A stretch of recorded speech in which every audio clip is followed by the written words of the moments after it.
nós estamos iniciando esse simpósio.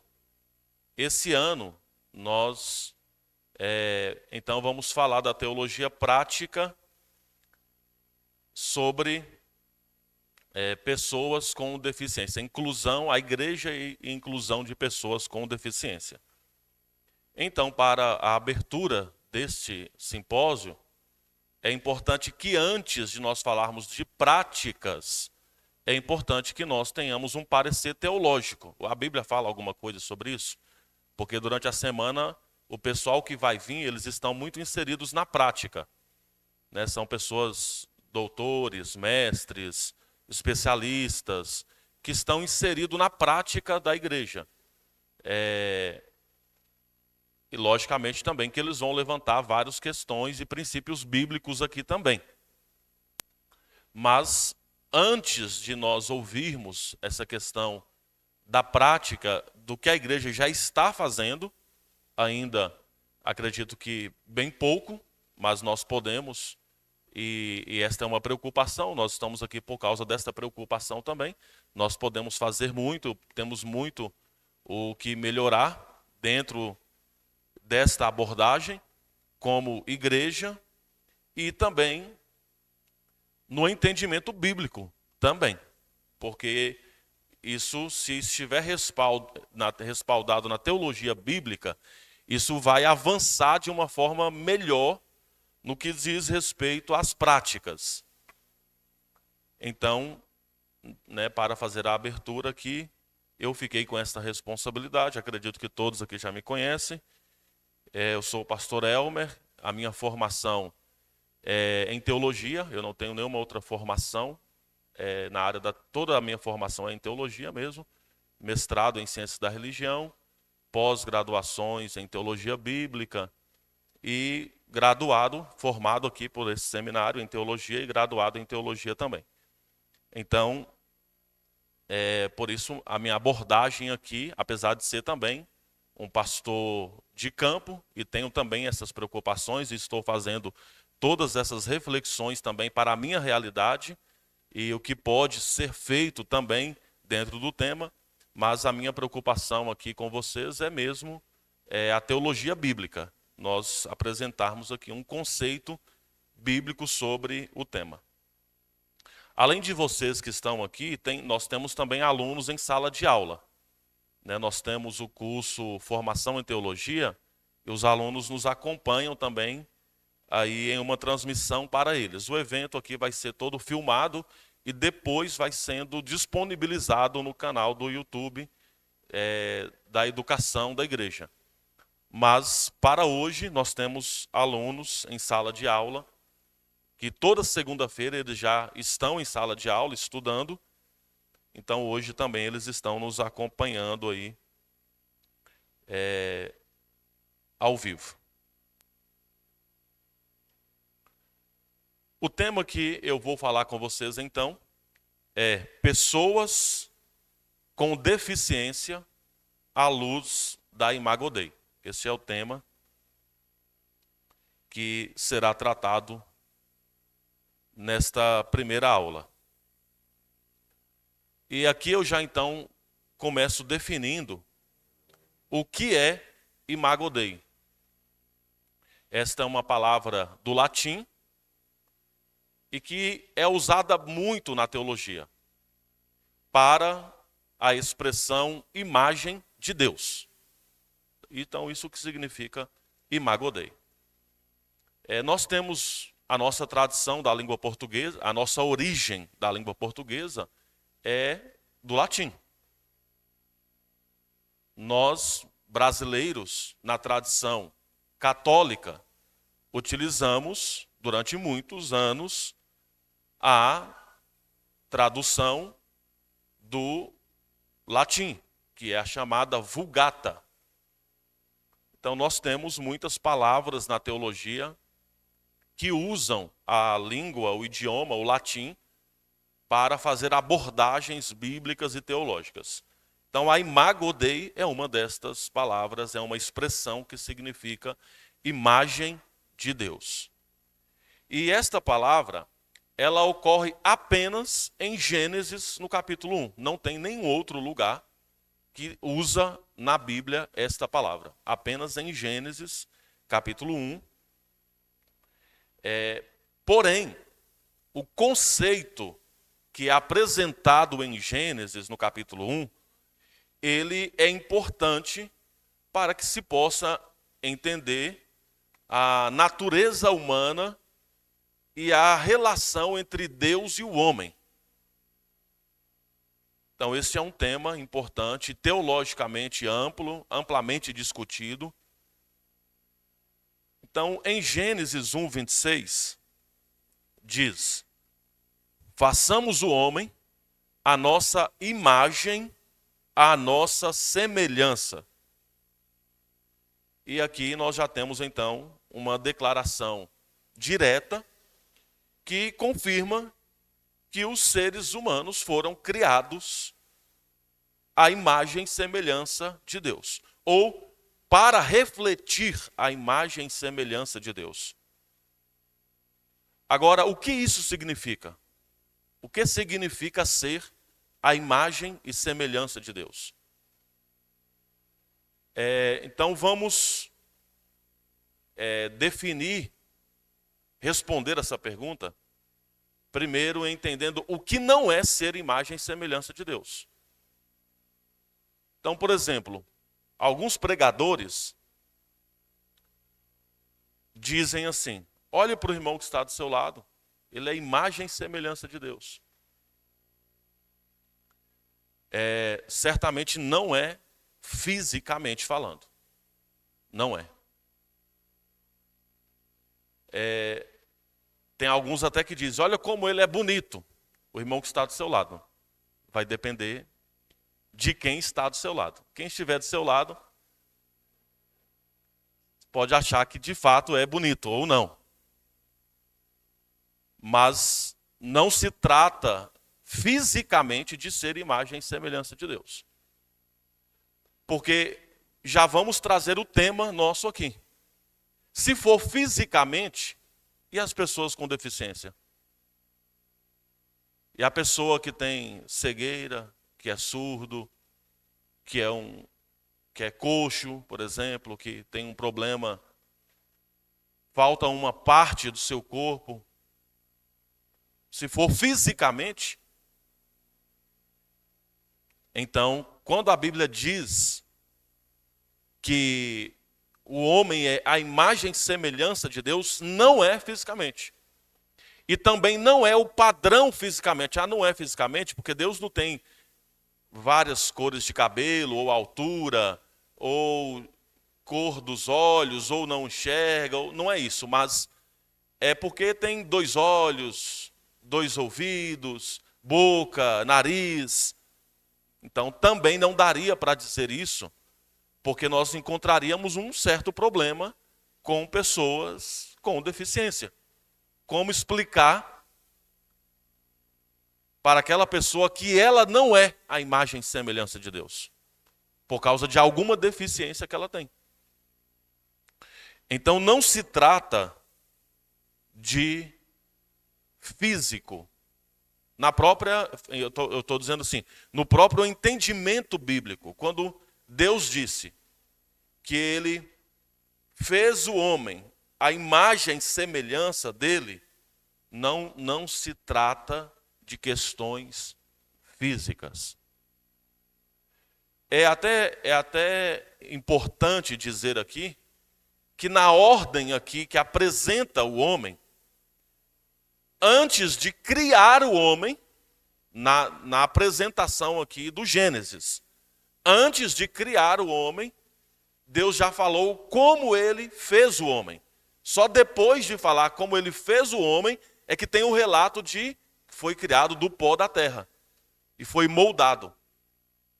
Mas antes de falar sobre o molde, a questão física, material, antes de falar sobre isso, falou que foi feito à imagem e semelhança. Então, aparentemente nem tinha o físico, nem tinha o molde ainda de ter tirado da terra e feito o homem. Mas já tinha a imagem e semelhança da criação para que fosse então relativo à criação do ser humano. Bom, se não é imagem física, não é imagem e semelhança física. Então, do que se trata quando a Bíblia fala que o homem é a imagem e semelhança de Deus? Eu trouxe uma definição aqui que é a seguinte. Essa definição é de um biblista chamado Gerald Bray, e ele diz: a imagem e semelhança descreve o estado especial da raça humana, homem e mulher, como representantes de Deus na ordem criada. As demais criações de Deus, sobre nenhuma criação outra, Deus falou que era a imagem e semelhança. Quando ele criou os animais, os répteis, os animais do mar, da água, os que voam, sobre nenhuma outra criação, Deus falou que seria a imagem e semelhança dele. A imagem e semelhança de Deus é uma declaração apenas para o homem e a mulher. Nenhuma outra criação foi declarado isso a respeito. Na linguagem bíblica, e aí eu estou dizendo do texto do Antigo Testamento, e o texto do Antigo Testamento é hebraico. É uma língua muito distante da língua portuguesa, é uma das línguas mais antigas das civilizações. Então nós estamos aqui tentando entender esta mensagem hoje, mais de 3.000 anos depois, entender o que é imagem e semelhança numa linguagem arcaica.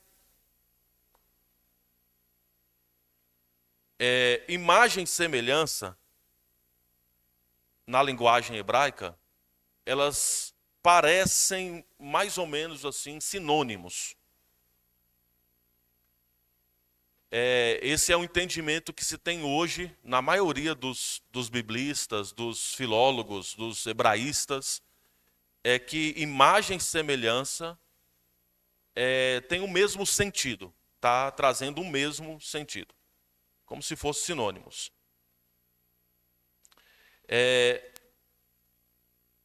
Eu tentei levantar um pouco o histórico desta interpretação, e eu encontrei que nem sempre foi assim. Na igreja primitiva, por exemplo, alguns pais da igreja entendiam que imagem era uma coisa, semelhança era outra. Estava se tratando de dois assuntos diferentes. Então, a maioria dessas interpretações que eu pesquisei, eu vi que a maioria entendia a imagem como faculdade do raciocínio, da alma, que possibilita pensar de uma maneira que Deus pensa. Então, imagem estava ligado ao raciocínio. E a semelhança em refletir aquilo que Deus é. Agostinho, por exemplo, é considerado inclusive o último dos pais da igreja, mas o mais influente, inclusive, ele desenvolveu isso ainda a mais um pouco. Ele chegou a afirmar que a imagem de Deus é um reflexo da Trindade. A mente humana, que consiste em memória, intelecto e vontade, todos aí são necessários, para o funcionamento adequado da vida humana, mas são distintos uns dos outros. Então, nesta proposta, Agostinho, ele faz a comparação com a Trindade. Então, Deus é trino. Deus é Pai, Deus é Filho, Deus é Espírito Santo. Este é Deus. Porque Deus é um só. O ser humano é memória, intelecto e vontade. Mas é um ser humano só. E ele usa, inclusive, os próprios textos que falam da formação do homem, que o homem é espírito, alma e corpo. E aí é um homem só, que é espírito, alma e corpo. Deus é um Deus só. E Deus é Pai, Filho, Deus é Espírito Santo. Então, Agostinho tenta fazer essa comparação e trazer os argumentos para mostrar a imagem e semelhança de Deus através da própria formação e da criação desse reflexo do ser humano, de quem o ser humano é. A questão é a seguinte, e também há uma variedade, não são muitos os teólogos que tratam a perca da imagem e semelhança de Deus com o pecado. Mas há uma concordância maior que o pecado, ele não tirou totalmente a imagem e semelhança de Deus, porque quem foi criado à imagem e semelhança de Deus foi Adão e Eva. Mas isso é da humanidade, é o princípio da humanidade. E isso seria compartilhado também, logicamente, a nós hoje. Contudo, há alguns comentaristas que dizem que o pecado tirou totalmente a imagem e semelhança de Deus, do homem. A ponto que a grande maioria concordam que não tirou, mas danificou. Então o pecado é como se borrasse de alguma maneira a imagem e semelhança de Deus no homem. E isso então atrapalha que o homem possa refletir, possa demonstrar alguma coisa de Deus, porque foi manchado, essa imagem foi manchada.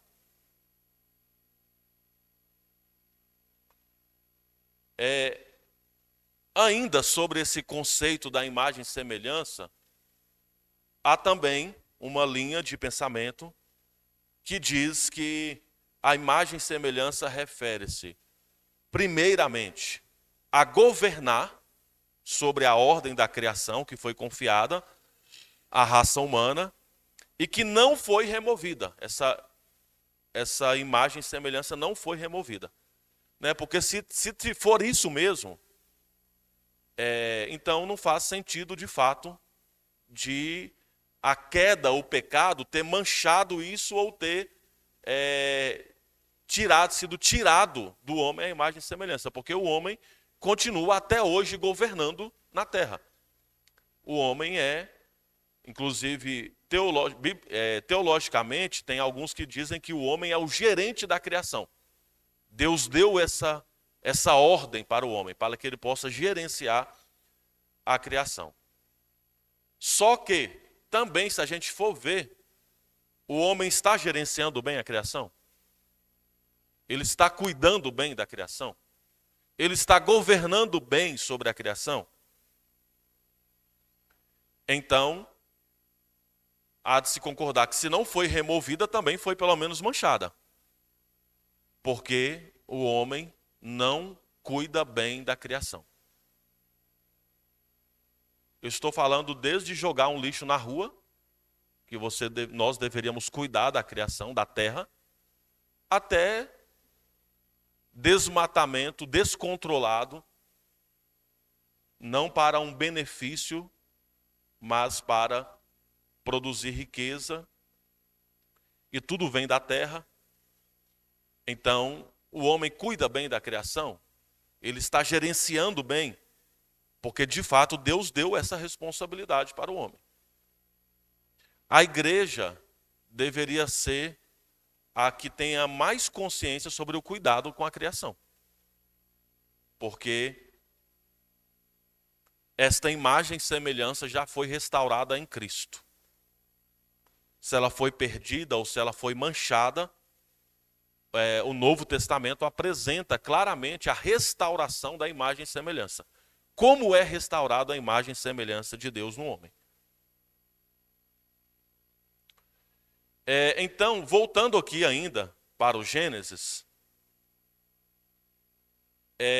esse entendimento mais do próprio idioma hebraico, então o entendimento que nós temos hoje, que sim, imagem e semelhança é sinônimo.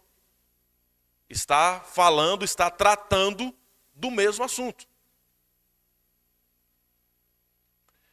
E quando se trata sobre o pecado, ou a pecaminosidade, a corrupção humana, o que isso influencia, o que tem a ver com a imagem e semelhança de Deus, é de fato a queda.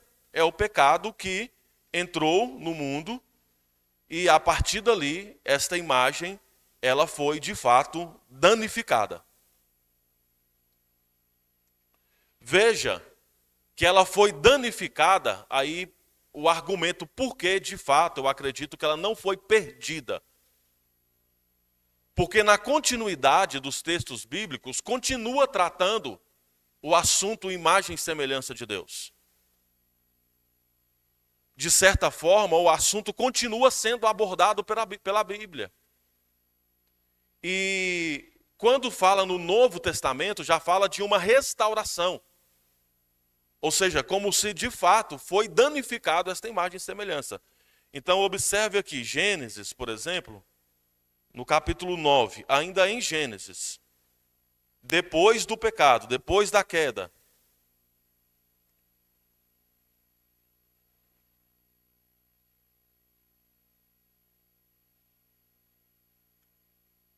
No versículo 6, diz: quem derramar sangue do homem, pelo homem, seu sangue será derramado. Por quê? Porque a imagem de Deus, o homem foi criado.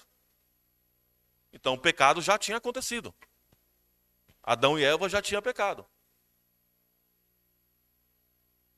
Aqui, Deus está fazendo uma aliança com Noé. E quando Deus faz a aliança com Noé, a prova de que a imagem e semelhança de Deus no homem não foi perdida, pode ter sido danificada, mas não perdida, é que foi lembrado. Deus lembrou a Noé que ninguém derramasse o sangue do homem. Porque a imagem de Deus, o homem foi criado. Então esse texto aqui, ele é esse lembrete. No Novo Testamento, o mesmo motivo é dado para evitar calúnia. Só que lógico que no Novo Testamento, nós já temos Cristo. Então nós já temos a imagem restaurada definitivamente em Cristo, através do perdão. Mas Tiago, no capítulo 3, no versículo 9, quando Tiago fala sobre o domínio sobre a língua. Tiago diz assim, capítulo 3, versículo 9. Com a língua bendizemos o Senhor e Pai, e com ela amaldiçoamos os homens, feitos à semelhança de Deus. Então, como eu disse, aqui já está dentro de um conceito, de uma nova aliança, que a imagem e semelhança já restaurada. Se está se falando que só para a igreja, só para cristãos, então entende-se que é só com pessoas que já foram perdoados, arrependeram e tiveram a imagem e semelhança restaurada. Mas, de fato, por esse entendimento e pelo entendimento de Gênesis no capítulo 9, os seres humanos, mesmo caídos, os seres humanos, mesmo em pecado, têm a imagem e semelhança de Deus. Danificada? Sim. Mas perderam a imagem? Acredito que de fato não, porque esse tema ele é trago para a reflexão quando diz sobre o homem.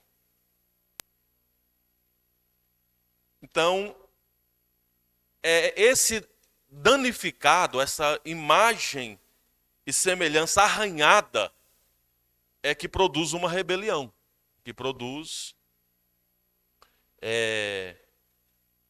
uma desobediência. E a ponto, né, de nós mesmos fazermos comparações. O homem faz essas comparações. Que os animais estão se comportando melhor do que o ser humano. Certamente você já ouviu alguma comparação assim. Ou alguém dizendo assim: quanto mais eu conheço as pessoas, mais eu gosto dos cavalos, ou dos cachorros, ou dos gatos. Então, porque o ser humano, longe de Deus, ele está em um estado deplorável. Essa é a palavra. Então nós fomos reduzidos aí ao estado de animais, a comparações. Mas tanto o homem quanto a mulher, eles são criados à imagem de Deus. Então na criação, veja que não há nenhuma diferença entre o homem e a mulher. Na criação. Na criação. Há depois papéis bem claros e diferentes. Papéis bem claros e bem diferentes. Do papel do homem e do papel da mulher. Então nós temos hoje, por exemplo, um certo discurso de igualdade de homem e mulher. Não tem como ser. Porque o homem tem o seu papel e a mulher tem o seu papel. E os dois são tão importantes para a harmonia da criação. Porque Deus criou homem e mulher à sua imagem e semelhança. Aí não tem diferença nenhuma. Então, quando algumas pessoas, por exemplo, usam alguns textos bíblicos para, por exemplo, diminuir, por exemplo, as mulheres, está errado. Não há nenhum respaldo bíblico para isso. Porque o homem e a mulher foram criados à imagem e semelhança de Deus, e os dois têm papéis diferentes, mas são tão importantes um quanto o outro. Talvez o texto mais mal interpretado dentro aí da cristandade é Efésios, né, que fala sobre as mulheres devem se submeter aos seus maridos, né? Porém, os maridos esquecem de dizer que eles devem morrer pelas suas esposas. Então, não adianta só eu lembrar que a mulher tem que se submeter ao marido. Eu tenho que lembrar também que o marido tem que morrer pela sua esposa. Porque o exemplo é exatamente isso. É o exemplo mais saudável de um relacionamento, que é o de Cristo com a igreja. O exemplo que dá lá em Efésios é o exemplo mais saudável que alguém possa ter para um casamento, para uma relação entre homem e mulher. É o de Cristo com a igreja. Então a igreja se submete a Cristo e Cristo morre pela igreja. Essa é a ilustração que é dada lá. Então veja que a criação de Deus é perfeita. O projeto de Deus é perfeito. E Deus criou o homem e a mulher conforme a sua imagem e semelhança.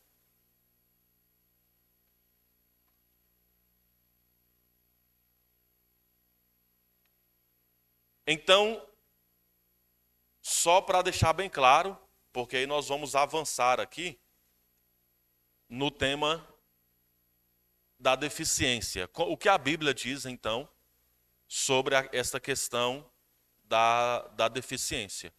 A perspectiva bíblica dentro dessa relação da imagem de Deus e as pessoas com deficiência. Então, o mais certo aqui, a definição que eu trago para vocês, que a imagem e semelhança de Deus, ela descreve o estado especial da raça humana. Só a raça humana, nenhuma outra criação, só a raça humana é a imagem e semelhança de Deus, que coloca então o homem e a mulher como representante de Deus na ordem criada. Então tem a ver com toda a vida do ser humano, com toda a atitude do ser humano em relação ao próprio Deus, em relação à sociedade, ao próximo, e em relação à criação. Isso que significa imagem e semelhança de Deus. Então nós podemos argumentar, igual os pais da igreja, Agostinho e outros, e trazer isso para o raciocínio? Eu acredito que sim também. Porque na criação, só o homem e a mulher que raciocina. A demais criação, os animais, é tudo por instinto. Mas o homem pensa, elabora, raciocina, aprende, conhece. Tudo isso tem a ver com o que Deus compartilhou dele para com a criação, para com o homem e a mulher, e não para outra criação. Então você vê, por exemplo, alguns animais, e você fala, não tem como falar que os animais não têm inteligência. Olha o que está fazendo. Não tem como os animais, não tem como dizer que os animais não têm raciocínio. Olha o que ele está fazendo, olha. Então, ele está pelo instinto dele. Você não vê nenhum animal dizendo, vamos construir uma torre de internet para nós? E se a gente jogasse um satélite canino lá no espaço? Para a gente nos comunicar entre os cachorros. Você não vê isso. Nenhum animal faz isso, porque ele não vai elaborar, ele não tem a imagem e semelhança de Deus. Então, tudo que nós temos hoje na criação, você tem a medicina avançada, você tem a tecnologia, tudo isso, irmão, é Deus que compartilhou ao homem. E talvez, eu até falo assim, talvez seja até um exagero o que eu vou dizer, mas talvez isso seja uma faísca do conhecimento de Deus, que ele compartilhou a nós, e o homem chega a esse ponto do conhecimento e se acha que sabe tudo, acha que conhece, acha que domina, acha que não precisa de Deus. E nós tivemos aí várias guerras por causa disso, porque o homem chegou ao ponto de achar que não precisa de Deus mais para nada. E ele pode fazer tudo o que ele quiser, e ele pode usar o conhecimento, o raciocínio, a ciência. A ciência é tudo para alguns.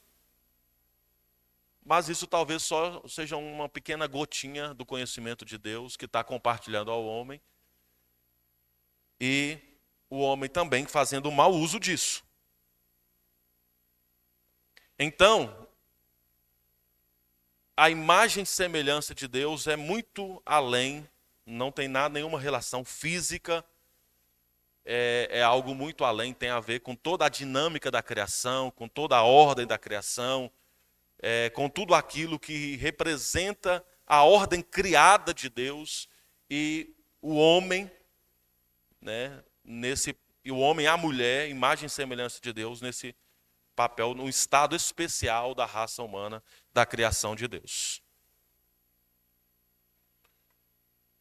Bom, aí o tema, pessoas com deficiência, A gente talvez até encontra, assim, uma certa dificuldade para falar sobre esse tema. Eu tive que ver bastante esse tema, porque você vai para o Novo Testamento, e principalmente os evangelhos, ele é muito concentrado na cura. Só que vocês concordam comigo? Que isso também é uma atenção especial para os deficientes? Que o Novo Testamento tem uma atenção longa para pessoas que têm deficiência? Mesmo que seja na cura. E a igreja, quando aborda esse tema, não está duvidando da cura. Pelo contrário, ela deve continuar crendo, orando, buscando, porque esses milagres continuam a acontecer até hoje. Mas se a gente for ver, irmão, é o Novo Testamento dar uma grande atenção para pessoas com deficiência. Porque Jesus curou todo tipo de deficiência. Jesus curou todo tipo de enfermidade. E passou dias e horas só curando. E é lógico que no próprio Evangelho está bem claro que também ali tinha a ver e ainda continua tendo a ver com o estabelecimento do reino de Deus entre os homens. Era necessário que tivesse mesmo muitos milagres, muita cura, que acontecesse muitos prodígios, muitos deficientes fossem curados, porque ali tinha muito a ver com o estabelecimento do reino de Deus. E é assim até hoje. Deus continua usando situações assim para estabelecer o seu reino em vários lugares. Você vê, tem alguns lugares, tem vários testemunhos de alguns lugares que era difícil o evangelho, não conseguia avançar, não conseguia conquistar, não conseguia alcançar pessoas. Aí aconteceu uma cura, irmão, o negócio se expandiu. E tomou uma proporção, aconteceu um milagre ali, tomou uma proporção enorme do que aconteceu, e foi chegando pessoas, foi se convertendo pessoas, foi através de um milagre. Então, até hoje, esses dias eu estava relendo lá a história do pastor Aberuber, colocando um exemplo aqui de uma igreja que ficou gigante, né, lá em Santarém. É uma igreja que tem metade da população, mais de 100 mil pessoas que são membros da igreja. Mas ele era pastor de uma igreja de 100 pessoas. E ele sempre orando: Deus, me dá pessoas aqui, dá vidas aqui, queremos alcançar vidas aqui, sempre orando para Deus salvar vidas ali. Nós que somos pastores, oramos e abrimos a porta da igreja. As pessoas vão vir, né? Nós estamos orando para que Deus nos dê vida aqui. E aí, ele estava na casa dele um dia, o testemunho dele é assim, ele estava na casa dele um dia, e ligaram para ele e falou: pastor, tem um endemoniado aqui, vem aqui. Tem um endemoniado que está quebrando tudo aqui no bairro, aqui, vem aqui orar. Ele falou: oi, rapaz, eu não expulso demônio não. Pastor, né? Não expulso demônio não tem experiência não. Mas eu vou chamar o pastor que tinha aposentado, estava lá na igreja. Eu vou chamar o pastor aqui para ele ir aí comigo. Ligou para o pastor, tirou o pastor da aposentadoria. Vamos lá expulsar o demônio lá porque está pedindo. E o pastor foi com ele. Aí ele ficou na calçada, ele não entrou. O pastor entrou, ele não entrou, ficou na calçada. Aí o pastor ficou lá uns minutos, voltou e falou: não quer sair não. Aí Deus falou com ele: não, é com você. É você que tem que entrar. É para você entrar e expulsar esse demônio. Ele foi, entrou, ficou 5 minutos, orou, expulsou o demônio, pronto. Aí na outra semana começou a chegar gente na igreja, por causa de um milagre. Começou a chegar gente na igreja, e tal. Aí só que já não estava cabendo de gente, um tanto de gente chegando, e ele foi e perguntou a uma pessoa lá: vocês estão vindo do bairro lá e tal, estão gostando do culto, né? Alguém convidou, por que vocês estão vindo? Conversou com alguém na porta da igreja, a pessoa falou: pastor, é o seguinte, o senhor foi lá, orou, expulsou o demônio lá, agora está um burburinho no bairro, que se a pessoa não vir para a igreja, o demônio entra na casa. O senhor expulsou o demônio daquela casa, o demônio está vagando lá no bairro, não encontrou morada ainda, e o pessoal: eu estou vindo de medo. Eu estou amedrontado, por isso que eu estou vindo. Aí ele foi e pensou: mas eu não falei nada disso. Eu só fui lá e orei. Mas também não vou desmentir, não. Deixa o povo vir. E aí, não falou, só ficou pensando, né? Ele até fala que depois ele falou, né? Que ele não falou nada disso, mas aí Deus deu uma estratégia para ele. que ele tinha que sair da igreja e ir para as casas, que o trabalho dele era nas casas. Então ele tinha que começar a ir mais nas casas, e orar nas casas, e fazer culto nas casas, e pequenos grupos na casa, e aí ele começou esse trabalho. Ou seja, o milagre, ele está bem claro no princípio bíblico, não é só milagre por milagre, para mostrar, não. Um milagre, o próprio Jesus explicou isso quando foi perguntado, quem que é culpado desse homem ser cego, nascer cego? São seus pais? É ele mesmo? E Jesus falou, não tem culpado, isso aí é para a glória de Deus. Então os milagres estão bem claros. Por que acontece milagre? Por que continua acontecendo o milagre? Para a glória de Deus. O cego enxerga, o mudo fala, o surdo ouve, o paralítico anda. Continua acontecendo tudo isso por um motivo. O motivo é a glória de Deus. Então, a questão aqui é que, de fato, irmãos, o Novo Testamento dá uma atenção grande para pessoas com deficiência. Jesus curou todos os enfermos do mundo da época? Não. Ele curou todo tipo de enfermidade. Muita gente. Mas todos os enfermos do mundo daquela época? Não. Mas há uma atenção grande no Novo Testamento para as pessoas com deficiência. Agora, é só no Novo Testamento? Veja que no Antigo Testamento eu separei aqui 2 textos do Antigo Testamento para falar com vocês. Um é Levítico 19. Quando apresentou as leis, vocês sabem que os mandamentos são 10, mas as leis são 613. Então são 10 mandamentos, mas para cada mandamento desses 10 tem dezenas, centenas de leis, né, para deixar claro cada um dos mandamentos. Então as leis no total são 613 leis. E quando apresenta as leis no capítulo 19 de Levítico, no versículo 14, olha o que diz: não amaldiçoe o surdo, nem ponha tropeço diante do cego, mas tema o seu Deus, eu sou o Senhor. E Deuteronômio, quando repete a lei no capítulo 27, versículo 18, diz: maldito aquele que fizer o cego errar o caminho. E todo o povo dirá: amém. Então a lei trata de pessoas com deficiência. O Levítico, a lei do Antigo Testamento, trata de pessoas com deficiência. Não amaldiçoe o surdo, nem porque a pessoa é surda, aí você acha que você pode falar qualquer coisa, não vai ouvir mesmo. Não, é lei. Não amaldiçoe o surdo, nem ponha tropeço diante do cego.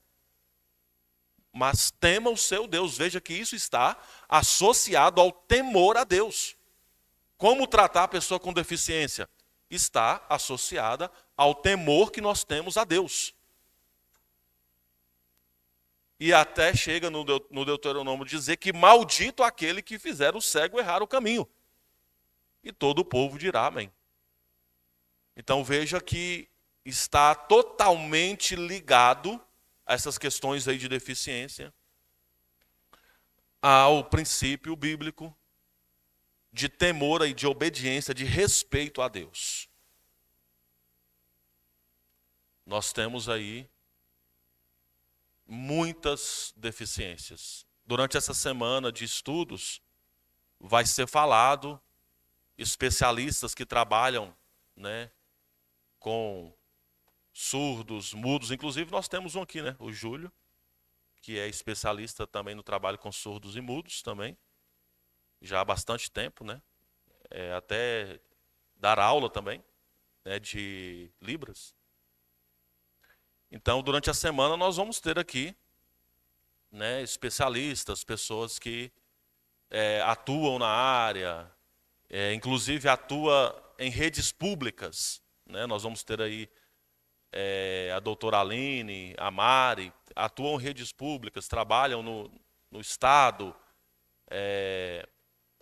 Nós vamos ter pais, inclusive, um dos palestrantes, né, que é pai, né, de autista, que faz todo um trabalho na igreja, na cidade. Então nós vamos ter, durante a semana, mais clareza sobre as deficiências das quais nós estamos falando. Mas, mesmo que aqui foi falado do surdo e do cego, é preciso entender na totalidade de hoje. Tratar com temor a Deus. É preciso ter essa mesma consciência, esse mesmo entendimento. Então vamos para o Novo Testamento, que é o texto que eu vou ficar mais então nele, já que eu disse que o Novo Testamento tem uma grande abordagem de pessoas com deficiência, contudo, na maioria para a cura, mas tem um texto aqui que chama a atenção que não é de cura, não é para a cura. E pelo contrário, é para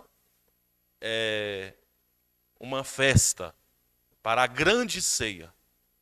E esse texto está em Lucas capítulo 14, versículo 13.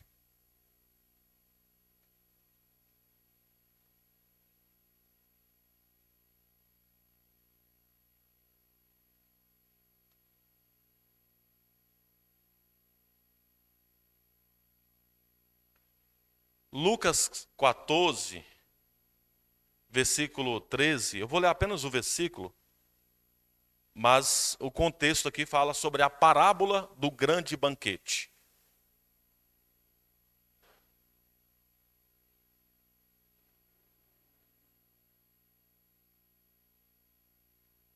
Mas quando der um banquete, convide os pobres, os aleijados, os mancos e os cegos.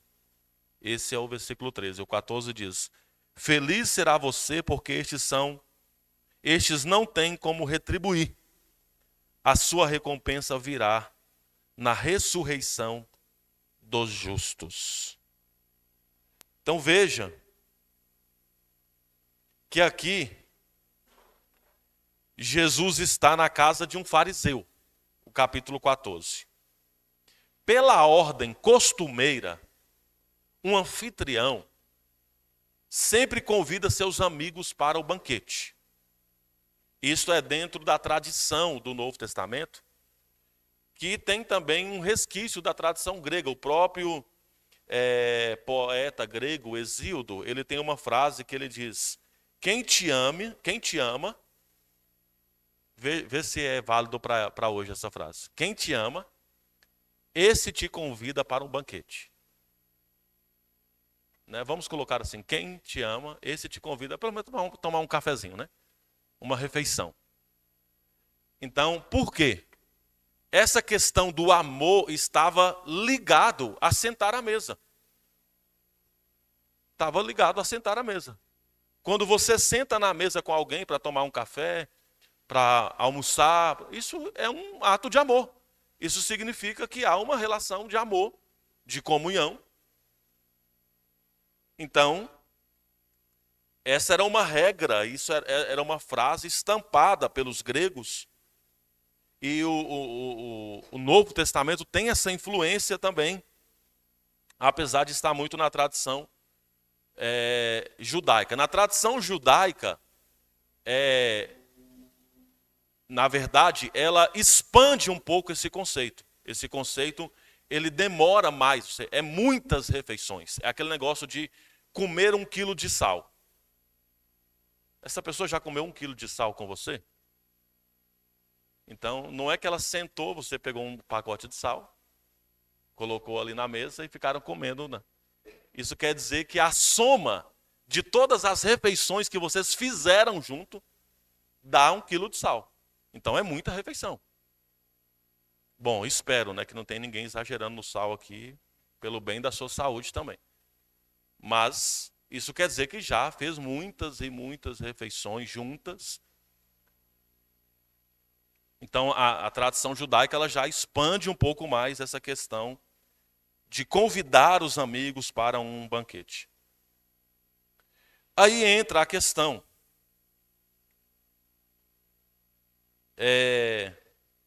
Jesus, ele não proíbe que se convide amigos e parentes.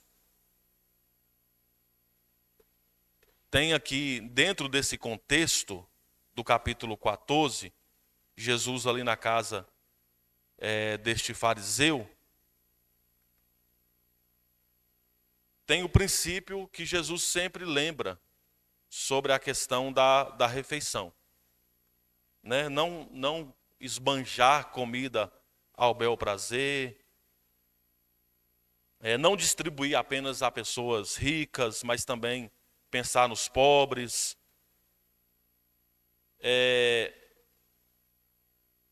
De fato, sentar-se para a comunhão e não para destruir a comunhão, porque também tem esse problema. Fazer o bem ali com a intenção de que não seja retornado novamente para você, não visando isso, ganhar alguma coisa.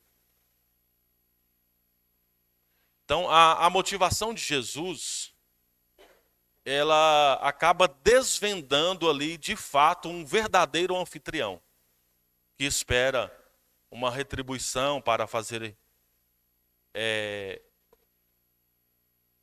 que alguém faça o convite, né?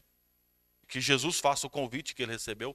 Então, até hoje nós também temos essa questão, que seria assim: eu convidei alguém para ir na minha casa, para sentar comigo à mesa. Agora, a próxima vez eu só convido ele se ele me convidar para mim na casa dele. Ou seja, eu convidei, mas já esperando ser retribuído. Enquanto ele não me convidar para ir na casa dele, eu não convido ele de novo. Porque o convite já foi feito nessa intenção de ser retribuído. Nós fazemos isso não só... Nós fazíamos, né? Agora acho que fazemos menos, né? Antes o pessoal ia muito na igreja dos outros, né? Eu fui lá, agora você tem que vir aqui, né? Então a gente só fazia porque na intenção da pessoa retribuir. Se a pessoa não retribuísse, a gente não voltava lá enquanto não retribuísse. Então, veja que Jesus, ele trabalha um pouco disso também. Não faça buscando uma retribuição. Se é um bem, se é em prol da comunhão, se é em prol do amor, faça desprendido disso, sem de fato querer que retribua para você também. Então, por quê? Isso está no princípio bíblico de quem busca compensação humana das suas boas ações, ele vai perder a compensação de Deus. Porque se ele faz algo buscando uma compensação do homem, ele já teve a compensação que ele buscava. E ele não vai ter a compensação de Deus. Então o princípio de Jesus está aí. Então é com base nisso, é com base neste fundamento, que Jesus então diz: quem você deve convidar para vir participar do grande banquete? Pessoas que não podem te compensar de nada. Se você convida para o seu banquete um pobre, eu te convidei para almoçar comigo, mas eu estou esperando que você me convide para almoçar com você um dia. Ele é pobre. Ele não tem condição. Na verdade, ele está grato a Deus porque tem aquele almoço daquele dia que você convidou ele. Ele não tem condição. Então, Jesus já começa assim com a lista. Convide o pobre, os aleijados, os mancos e os cegos. Porque estes não têm como retribuir. Então aqui é um conselho que Jesus dá, olhando para um grupo aqui de pessoas que têm deficiência. E Jesus diz então que a retribuição virá. A retribuição virá, não daquela pessoa. Na ressurreição dos justos, eles obterão seu prêmio. Então a expressão aqui, ressurreição dos justos, era familiar aos fariseus, porque Jesus está na casa de um fariseu. E a teologia rabínica, ela ensina uma ressurreição dos justos, sobre esse tipo de ressurreição. Só que aí que está, quem é o justo? Na tradição. Então aqui Jesus apresenta um outro conceito de justiça. O conceito de justiça é alguém que faz algo sem querer retribuição de nada. Alguém que abençoa o outro sem querer nenhuma retribuição que o outro também te abençoe. Alguém que cuida, que dá uma atenção, que olha para o outro, mesmo com uma deficiência, e faz algo em prol do outro, sem querer que nada seja feito para ele. Essa que é a definição de ressurreição, de justiça para Jesus. Ele faz uma releitura para os fariseus que não tinham esse entendimento.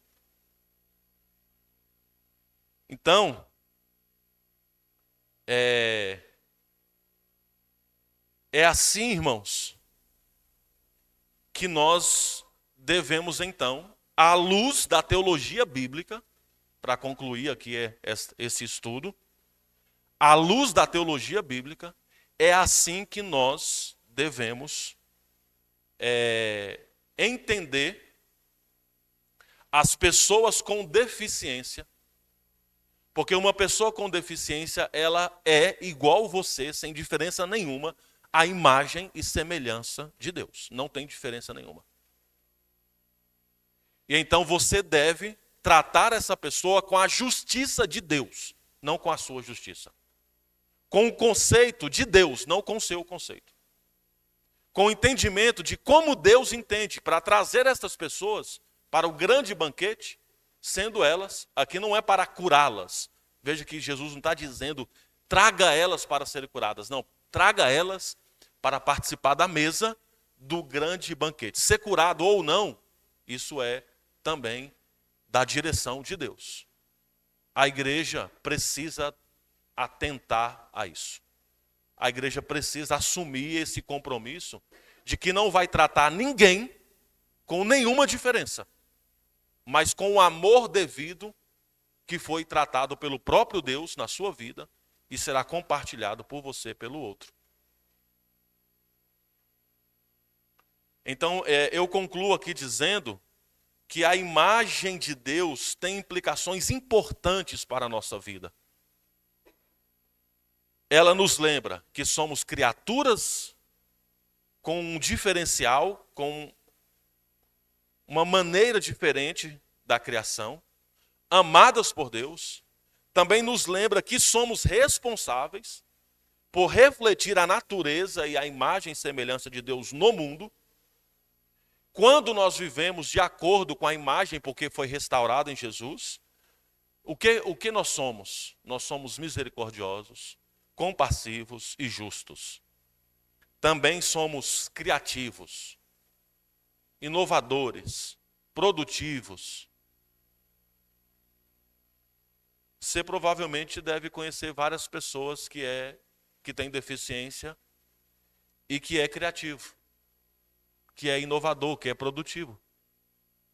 Eu, por exemplo, pastoreio o Vi, que tem Down, síndrome de Down, e é simplesmente campeão paulista de karatê, de pessoas especiais, de pessoas com necessidades especiais.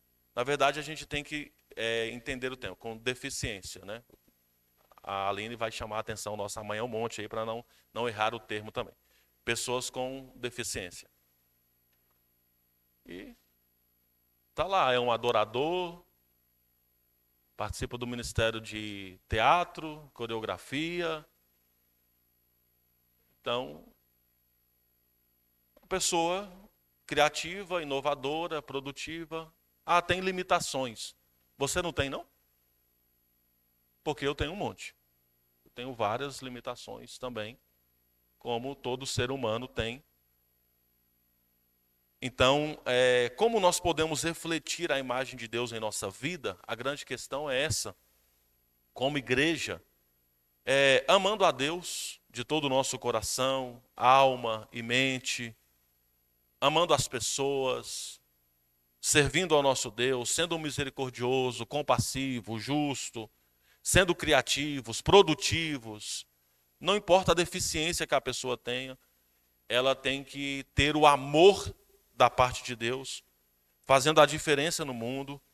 E quando a igreja se conscientiza disso, nós vamos viver de acordo com a imagem de Deus, vivendo a vida que Deus planejou para nós,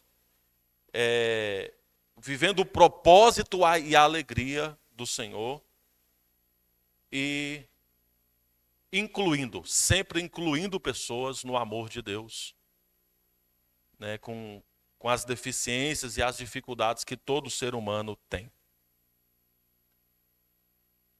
Amém? Então nós vamos abrir aqui alguns minutos para a pergunta. Então se você tiver alguma pergunta aí, você levanta a mão, o Fabrício vai levar o microfone, para também os irmãos que estão participando ouvirem as perguntas que estão sendo feitas. Então se alguém tem alguma pergunta, aí, Júlio.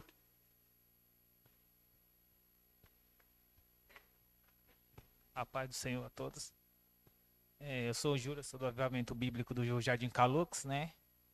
E eu tenho uma visão, e acho que, não sei se eu posso estar certo ou errado, mas é uma opinião que eu tenho, que hoje as igrejas, né? A igreja geral, ela não está preparada, né? Para estar recebendo essas pessoas com deficiência. É como o pastor falou, né? Às vezes, talvez no nosso bairro mesmo, se você procurar lá, sempre vai ter alguém com uma deficiência. E como lidar com essa deficiência? O exemplo, se aparecer um deficiente visual, a igreja está preparada para ter material em braille, né, para os deficientes visual, tanto banheiro, piso.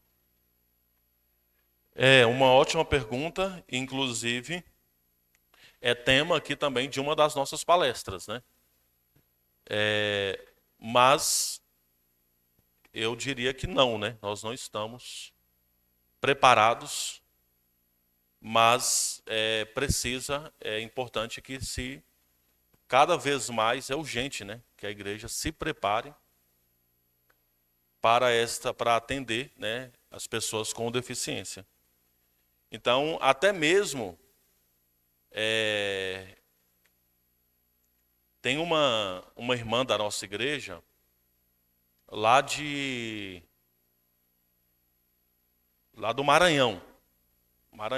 Lá esqueci o nome da cidade, mas ela ajudou a escrever o programa aí do governo, né?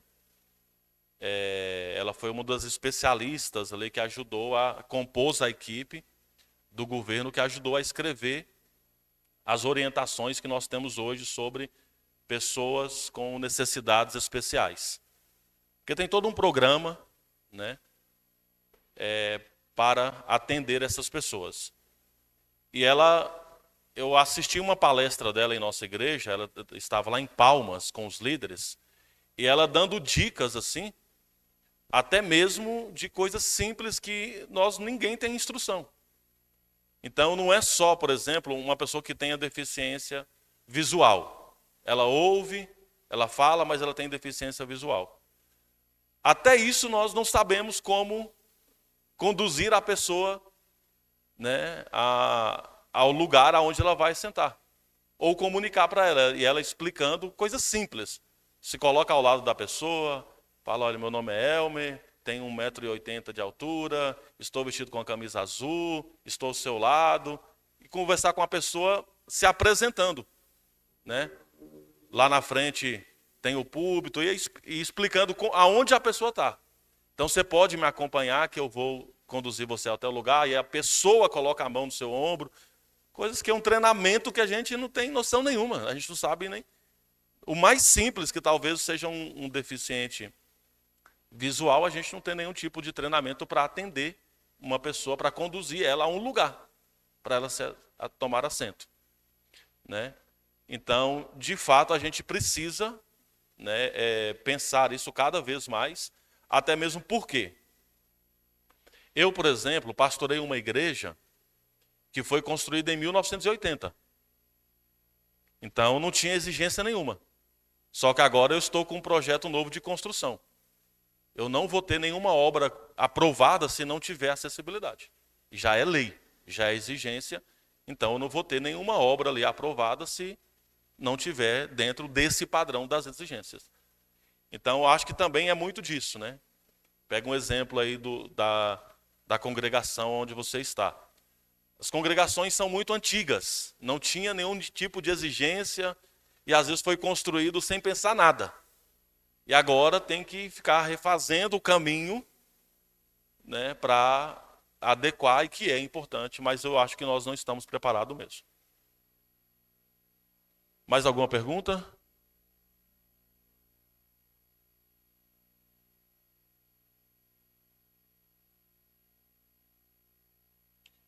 Tem um comentário aqui dos alunos aqui, porque eu estou aqui na sala de aula com eles também. O pastor Eduardo está falando que não é só de pessoas com deficiência. Nós não estamos preparados para receber outro tipo de pessoas na igreja também, né? Pessoas que são, por exemplo, que têm uma outra cultura, que têm um outro estilo, né? E às vezes, ao invés de amar, assusta. Então a pessoa fica longe e não acolhe também. Então tudo isso tem que ser pensado, porque a igreja é um lugar de acolhimento, né? Deixa o Fabrício ir até você. Lá no Avivamento, a gente tinha um deficiente auditivo, o Vinícius, né? E ele é surdo desde pequeno, né? E aí eu fazia a interpretação para ele, e aí um pastor foi lá e aí queria orar pela vida dele, né? Para ele ser curado, né? E aí é que a gente vê que Deus ele tem várias maneiras de trabalhar na vida dos deficientes, né? E aí o Vinícius perguntava para mim, né? Por que eu nasci assim e tal, né? E aí eu falava para ele que Deus tinha planos na vida dele. E aí o pastor foi orar para que ele fosse curado da audição. E quando terminou, o Vinícius perguntou: eu não quero ser curado, né? Eu quero ser surdo, porque através da minha vida eu vou ganhar outros surdos, né?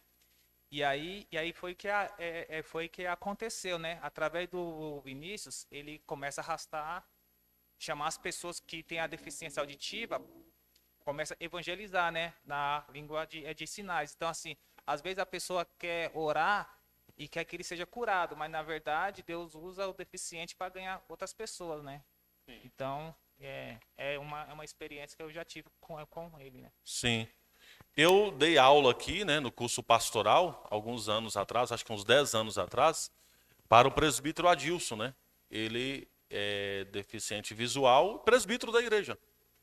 Presbítero da igreja. Ele também tinha esse testemunho. Ganhou muita gente da comunidade dele, de deficiência visual, evangelizou, discipulou e ganhou muitas pessoas também. Então Deus usa, é isso, né? A imagem e semelhança de Deus, restaurada em Cristo, para que o evangelho avance também.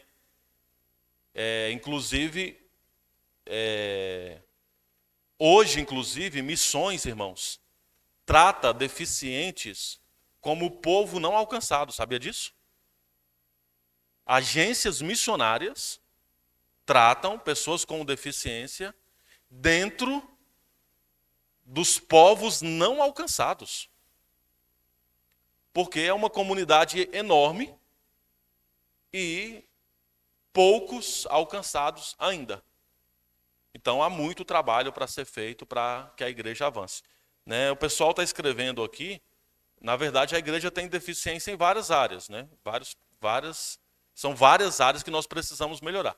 E que bom que nós estamos dizendo que precisamos melhorar.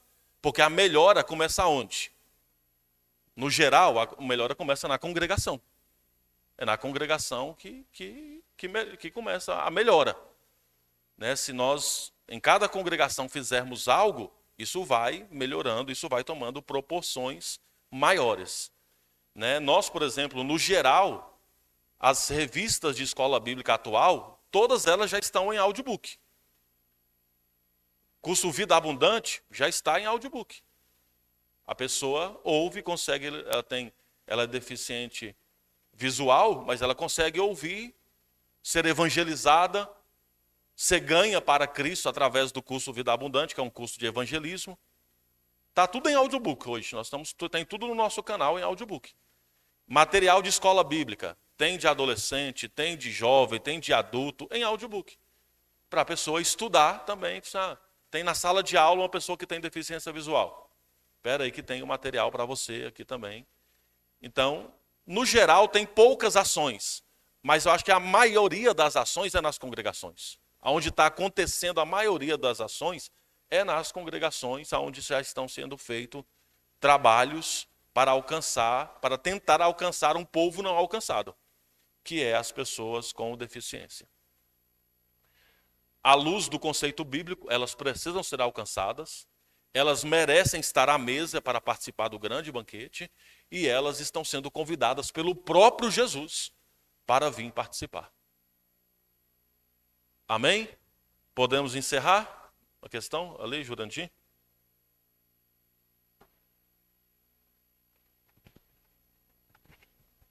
Boa noite, a paz do Senhor.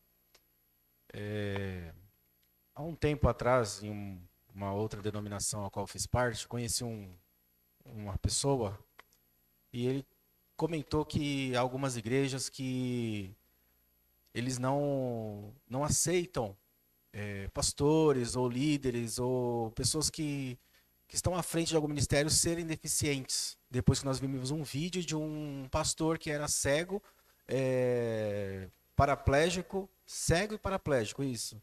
E estava pastoreando, né? Ele lá deitado numa cama e pastoreando. E ele falou, não, isso eu não concordo, porque ele deveria ter uma fé suficiente para se levantar daquela cama, para poder pregar e voltar a enxergar, né? Ter fé para ser curado.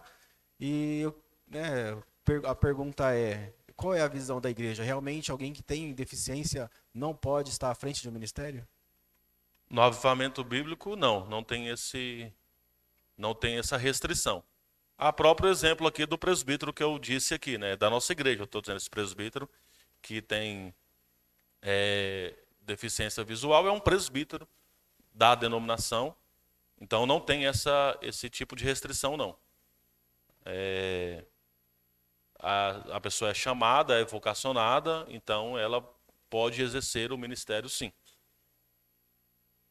Eu vejo meio com uma contradição você dizer que não. Com uma contradição bíblica do que nós acabamos de apresentar aqui. Né? E também a questão aqui da pergunta do Júlio, eu dizendo que nós temos muito que melhorar, mas nós já temos muitas igrejas que já está tudo organizado isso, gente. Várias congregações, principalmente os templos novos, porque já entra aí na exigência da lei, então não tem como você ter um templo aprovado hoje sem essas exigências. Então nós já temos muitos templos hoje que tem todas, né? Você vê aqui o nosso seminário, nós estamos fazendo agora. O seminário tem 40 anos. E nós estamos fazendo agora essa questão das acessibilidades aqui, fazendo todos os acessos, banheiros para acessibilidade, as rampas de acesso. Então, quando foi construído, há 40 anos atrás, não tinha nada disso, não foi pensado nada disso. E, na verdade, até criou empecilhos para fazer, porque construiu de maneira errada. Né? Então, os templos mais novos já entram nesse conceito. Né? Então, nós temos, com certeza, muitas igrejas que já têm todas as exigências cumpridas aí, têm feito bem feito. Então,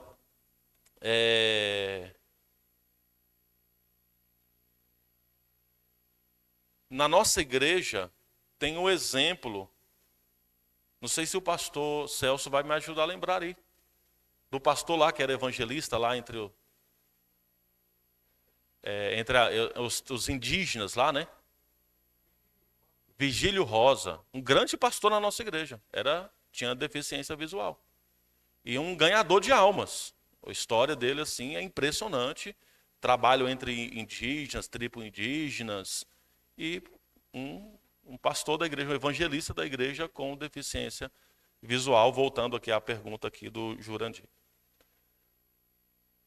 Então, o pastor Eduardo está lembrando aqui. O pastor Eduardo está na sala de aula aí. Ainda bem que o pastor de Santo Anastácio está aqui. Ó. Ele falou exatamente, que parece que ele era da de Santo Anastácio, né? O Virgílio Rosa. Então, amém. Mais alguma questão, irmãos? Vamos encerrar então? Vamos ficar em pé?